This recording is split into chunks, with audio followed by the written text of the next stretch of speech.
Hello దోస్తులు, welcome to my YouTube channel. ఈరోజు అయితే మా అత్తమ్మ టమాటా పచ్చడి చేస్తుంది. 1 కేజీ వరకు టమాటాలను తీసుకున్నాం. చిన్న టమాటాలు కాబట్టి కట్ చేసుకోలేదు. ముందుగా ఒక కడాయి పెట్టుకొని 2 పావుల వరకు ఆయిల్ వేసుకోవాలి. ఆయిల్లో ఎంత మంచిగా ఫ్రై అయితే టమాటా చట్నీ అనేది అంత టేస్ట్గా ఉంటుంది. ఒక 5-6 ఎండుమిర్చి వేసుకోవాలి. పచ్చిమిర్చి వేసుకోవాల్సిన అవసరం లేదు. టమాటాలు అయితే కడిగి వేసుకోవాలి. ఇది ఒక వారం వరకు నిల్వ ఉంటుంది పచ్చడి. ఇవి వేసుకున్న తర్వాత మూత పెట్టుకోవాలి. ఒక 5 నిమిషాల వరకు ఉడికించుకోవాలి. దీంట్లో ఆవాలు, జీలకర్ర, మెంతులు, వెల్లుల్లి వేసుకోవాలి. ఇవనేది డైరెక్ట్ వేసుకోకుండా ఆవాలు, మెంతులు, జీలకర్ర, ధనియాలు అనేది కొద్దిగా వేయించుకొని వేసుకోవాలి. అప్పుడు టేస్ట్ బాగుంటుంది.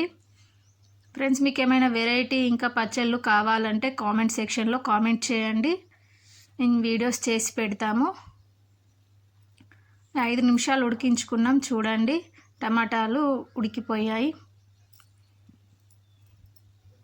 ఇలా ఉడికిన తర్వాత వాటర్ అనేది కొద్దిగా బయటకు వచ్చినప్పుడు కారం వేసుకోవాలి. మేమైతే ఒక 2 స్పూన్ల వరకు కారం వేసుకుంటున్నాము. టమాటా చట్నీ అనేది పుల్లగా ఉంటుంది కాబట్టి కారం అనేది కొద్దిగా ఎక్కువ వేసుకుంటే బాగుంటుంది. 1 స్పూన్ సాల్ట్ వేసుకుంటున్నాము. ఒక 5 నిమిషాల వరకు మళ్ళీ మూత పెట్టి ఉడికించుకోవాలి. కారం అనేది దీంట్లో మగ్గిపోతుంది. లేదా డైరెక్ట్ వేసుకుంటే మిక్సీ పట్టేటప్పుడు కారం కారం అనిపిస్తుంది పచ్చడి అనేది. ఒక చిన్న బాల్ సైజ్ అంతా చింతపండు వేసుకోవాలి.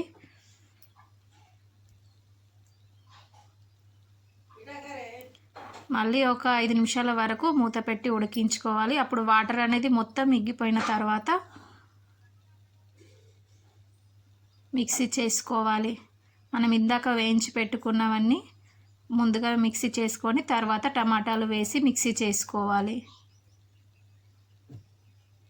చూస్తుంటేనే తినేయాలనిపిస్తుంది. ఫ్రెండ్స్, మా వీడియోస్ మీకు నచ్చినట్లయితే లైక్ చేయండి, అందరికీ షేర్ చేయండి.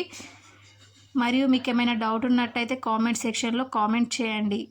కొద్దిగా ఆయిల్ వేసుకొని ఆవాలు, జీలకర్ర, మెంతులు, ఎండుమిర్చి, వెల్లుల్లి వేసుకోవాలి పోపు కోసం. తర్వాత మనం మిక్సీ చేసుకున్న టమాటా పేస్ట్ని వేసుకోవాలి. ఎంతో రుచిగా ఉండే టమాటా పచ్చడి రెడీ.